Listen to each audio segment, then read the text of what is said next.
سیکھیں، اپنے بچوں تک منتقل کریں. تو ہمیں اپنے بچوں کو ایسے رول ماڈل دینے چاہیے کہ جن کی زندگیاں اللہ اور اس کے رسول اور اس دین کو تخت پر قائم رکھنے کے لیے، برقرار رکھنے کے لیے صرف ہوئیں. اللہ تعالیٰ ہمیں عمر فاروق جیسی زندگی گزارنے کی توفیق عطا فرمائے کہ جنہوں نے سکھایا کہ تخت آپ کو عروج نہیں دیتا، آپ کا کردار دیتا ہے. جنہوں نے سکھایا کہ طاقت تلوار سے نہیں آتی بلکہ آپ کی حکمت اور آپ کے کیریکٹر سے آتی ہے. اللہ تعالیٰ ہمیں عمر فاروق کی زندگی سے موتی چن کر اپنی زندگی میں نافذ کرنے کی توفیق عطا فرمائے. وآخر الدعوانا ان الحمد للہ رب العالمین. مع السلامہ.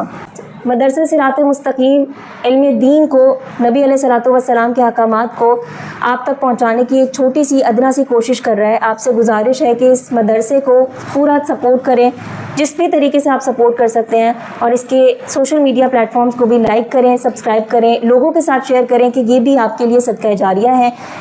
جزاک اللہ خیرہ.